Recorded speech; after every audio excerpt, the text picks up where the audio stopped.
Assalamualaikum warahmatullahi wabarakatuh. Bismillah walhamdulillah wassalatu wassalamu ala rasulillah Sayyidina Muhammadin ibni Abdillah wa ala alihi wa ashabihi wa mawalah, amma ba'du. Anak-anakku, para santriwati kelas 10 yang sama-sama dimuliakan oleh Allah Subhanahu wa taala. Kembali pada kesempatan kali ini meneruskan pembelajaran materi pelajaran At-Tarbiyah wa Ta'lim season kedua, yang mana akan kita mulai pada halaman 2, judulnya Awamilut Tarbiyah, faktor-faktor pendukung tarbiyah atau suatu pendidikan. Bismillahirrahmanirrahim.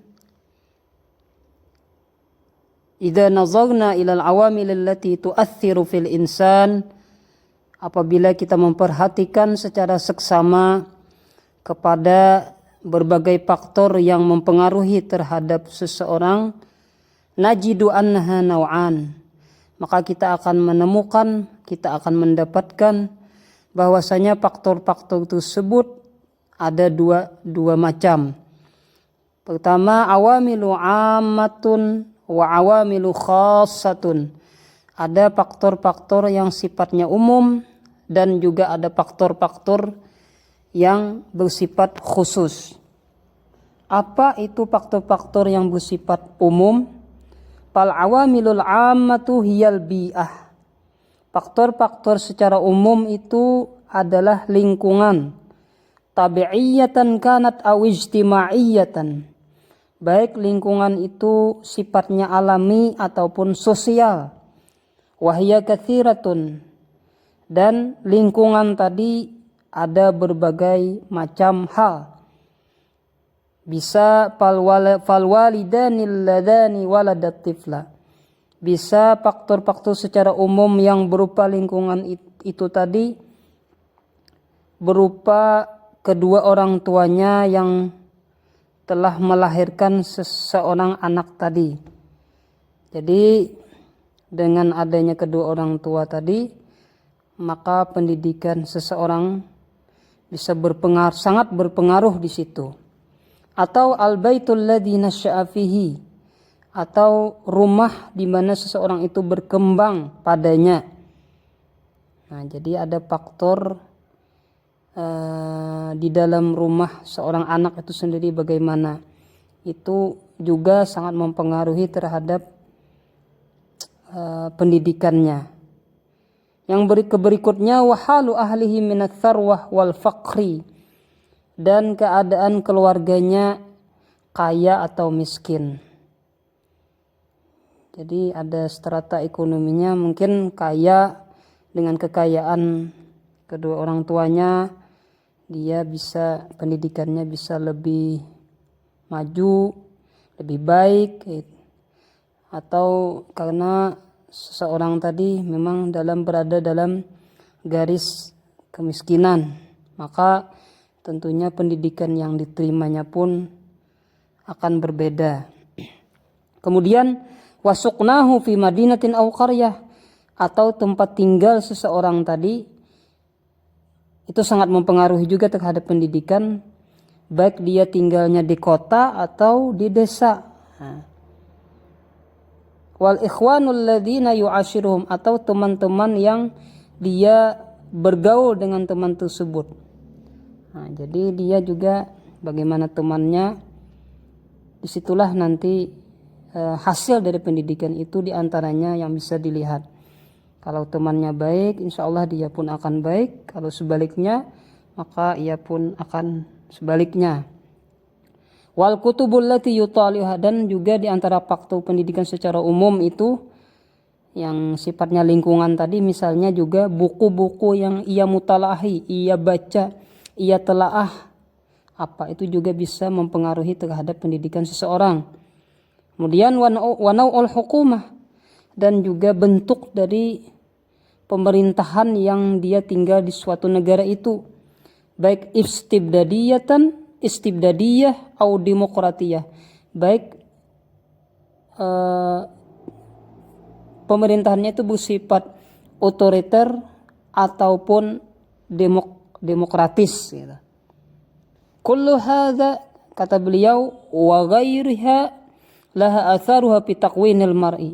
Semua faktor-faktor yang telah kita bacakan tadi, mulai kedua orang tua, rumah di mana ia tempat tinggal dan lain sebagainya, itu semuanya ini dan yang lainnya, dia mempunyai dampak yang sangat besar, mempunyai pengaruh yang sangat besar dalam pembentukan seseorang, karakter seseorang dengan ciri khas tertentu. Wasabgh fi taqwinil mar'i wasabghihi bisibghatin khassah. Ammal awamilul khassah, faktor berikutnya setelah faktor secara umum tadi adalah faktor pendidikan secara khusus. Fahiya awamilu mukhtaratun min bainil awamilil 'amma al-katsirati. Faktor secara khusus daripada pendidikan itu adalah faktor-faktor yang terpilih daripada faktor-faktor secara umum yang banyak yang telah disebutkan tadi. Biqasdi ta'thiri biha fi nafsi tifli, dengan tujuan untuk memberikan pengaruh dengan faktor-faktor tersebut dalam jiwa seorang anak. Lita'hilihi, untuk menjadikan dia itu mumpuni, menjadikan dia itu seorang yang ahli, li an yakuna rajulan kamilan, bahwa seorang anak tadi jadi seseorang yang dewasa nantinya, yang sempurna, yang bermanfaat bagi umat dan tanah airnya. Makna tarbiyah, arti atau maksud daripada tarbiyah. Litarbiyati ma'nayan, ma'nan amun wa ma'nan khasun. Jadi kata penulis kitab ini, tarbiyah itu mempunyai dua esensi, mempunyai dua maksud makna. Ada makna secara umum dan ada makna secara khusus.